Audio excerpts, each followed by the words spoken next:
What's up YouTube? Your boy Rob, aka CrdShk. I think I covered everything, Christopher Mitchell. If there's anything I didn't cover, put it in the comments, I'll cover it.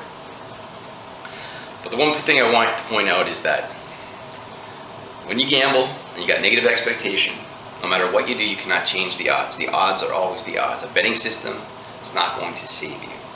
And in doing these videos, I had to talk to a lot of people that were a little bit crazy, telling me about they got their living rooms turned into baccarat laboratories and that they're mathematicians, yet they don't even know introductory statistics. So I did a little diagram for you.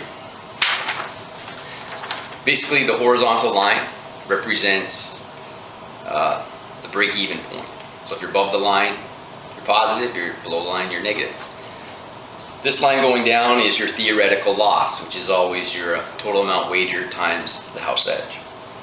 And so you're supposed to be here at this point, but due to the standard deviation, the luck involved in the game, you can see this player is one standard deviation positive and it brings him over the line.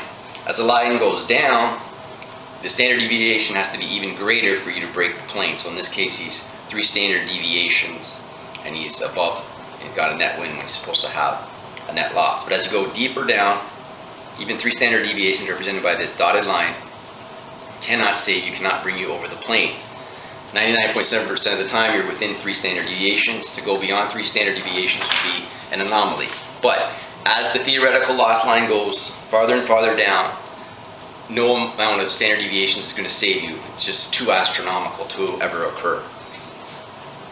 And so based on that, Michael Shackelford, who's a real life mathematician, came up with a wager against these system sellers. And the wager was 10 to 1 odds. He'd put his $20,000 against your $2,000. And so it took a while, but finally there was a taker. Daniel Rainsong, man wrote a book, didn't want to disclose his system. Buy the book if you want the system. Daniel Rainsong was so confident in his system that he wanted to increase the wager. Asked Michael Shackelford, could we increase the wager to $40,000 to $4,000? So that became the wager. And they ran through the simulator, and of course it can't survive a billion trials. It loses. The bet gets called off even before the billion trials come into play because the system was so astronomically down. Daniel Rainsong realized that his system couldn't recover those losses. But how long do you think that system was positive? And this is the confusion in systems. This is why you'll hear people say, oh, it works, because they only tried it for a short time. How long do you think Daniel Rainsong's system survived the simulator? They were playing the game of blackjack. 1,000 hands, 5,000 hands, 10,000 hands. Turns out it survived 168,000 hands. That's a lot of hands. If you're a recreational gambler, you got a full-time job, family, you got responsibilities. Maybe you can afford 10 hours a week in the casino. Well, 10 hours playing 100 hands an hour of blackjack, you're only playing 1,000 hands a weekend. At the end of the year, that's 52,000 hands.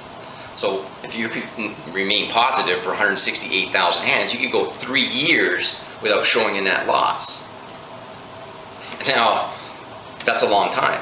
And that's where the confusion comes in with these systems. Some people try the system and it works for a limited time. And while it's working for that limited time, they're saying it's amazing, it's amazing, it's amazing, it's amazing. But you don't hear these people 6 months later when they're flat fucking broke, right? And that's why Christopher Mitchell is just crazy when he's telling you quit your job, become a professional gambler. He's not even a professional gambler. He does not sustain income from gambling. Understand? This guy, if you really listen to his story and read between the lines, he's basically telling you he dropped out of school at grade 9, grade 10, was homeless, meandering throughout the United States. Somewhere along the line, the man picks up gambling and loses into the 6 figures by his own words, because certain videos saying 150, certain videos saying 200,000. It's probably because he went from 150 to 200,000 in the interim of those videos, basically, because there's witnesses saying they saw him lose tens of thousands of fucking dollars with his gambling system in the martingale. So the bottom line of these videos is I want you to know that gambling systems cannot change any odds. If you're playing a negative expectation game, that game is still negative. There are no trends. Dice don't have memory, obviously. The roulette results, there's no memory. Doesn't matter that it came up 6 times red. The odds are still exactly the same on the next spin. And when you look at games like blackjack and baccarat, there might be a little validity to the fact that there's a trend, because as cards come out, it changes the composition of the shoe. But those trends cannot help you.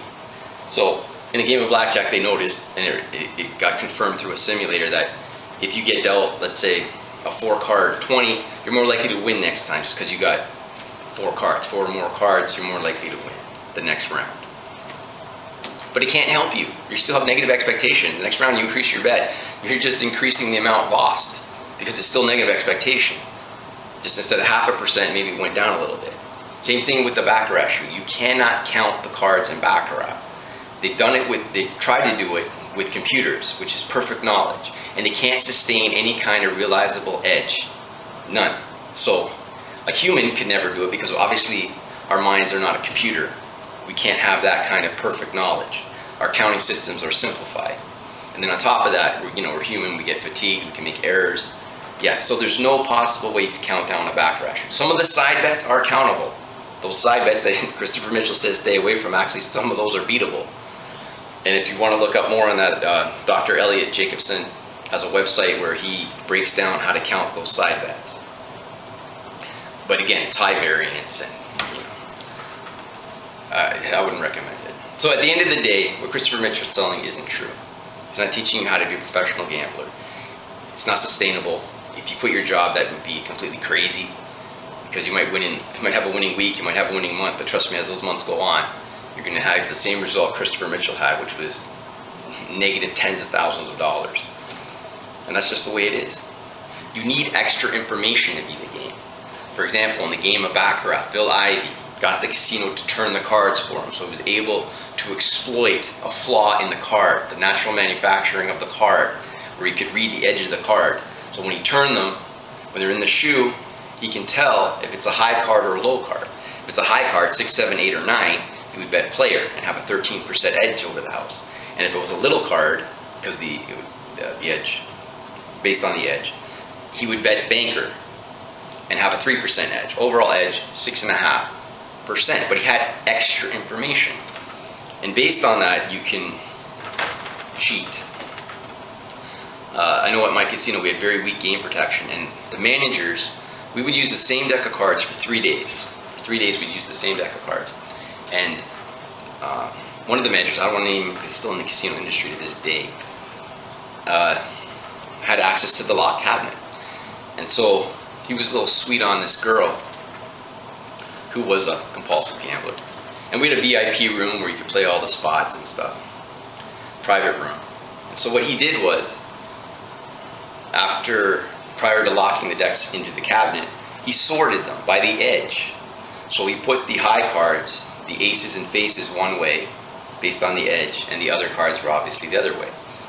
So when she was playing in the VIP, she could look into the shoe, and she'd know if it was an ace or a face. And if it's an ace, by the way, you have a 52% edge over the casino. And if it's a face, you got a 13% edge. So they were running a little scam going on there. They didn't realize, she was winning all the time, but they didn't realize what she was doing. They thought the cards were marked, they examined them, they couldn't find any of the marks, because there are no marks. It's the natural flaw into the card. And so, yeah, at my casino, we had a lot of crazy clients. I told you, Mr. Lee, one of his henchmen was Forbesy. I didn't like this guy. Oh, he's a drug dealer. And one of the happiest moments was, it wasn't our casino, it was another casino. He won $70,000. And the reason he was happy was, as a drug dealer, you can't really have a bank account. If you put more than $10,000 deposits at a time, you get flagged. And then if you have regular large deposits that are under the $10,000, they get you on a law known as structuring. So you can't have any money in the bank. So but when he won the $70,000, there was a record of it, record of the casino. Now I can say this is where I got it from. I got it from gambling. I ran $1,000 into 70 grand, or whatever it was. You could have a bank. But now he's burning through this money, so he likes to play our VIP. And I'm one of the VIP dealers because I'm a fast dealer. Players like it because they like action. Casino likes it because it's, again, the house edge. If I'm dealing more hands per hour, more money's being wagered per hour, the casino's making more money per hour. So I'm a VIP dealer. So one day I'm dealing with Forbes, and I hate this guy. Okay, he's one of these guys that his attitude's terrible when he's losing. You know, he's a sore loser, and he's not a good tipper. So I just don't like that. So I'm dealing, he's got all the spots, and he's got all beautiful hands. He's got like 20s and 19s. It's all great. And I got the deuce. They say the deuce is like an ace. The deuce is not like an ace. Remember, the ace spots 11.7% of the time. The deuce, I looked this up for you, I think it's 35.3% of the time. So it's 3 times. I got the deuce. I got the legendary deuce. And he's got all the nice hands. And I pull out of the chute, deuce, deuce, deuce, deuce. 5 deuces. We're using 6 decks, so there's 24 deuces. I just pulled 5 of them in a row, and I got 10. And in my mind, I'm like, this is so fucking poetic. I bet the next card is an ace for 21. Bam! Ace, 21. So I kind of like smile, you know, because I don't like fours, and it's kind of like, this is an anomaly. You don't see this every day, a 6-card 21 using 5 deuces. Oh, he goes crazy on me. Oh, you think it's funny? You think it's funny when people lose their money? And he just went nuts, but whatever. Anyway, enough of these gambling stories.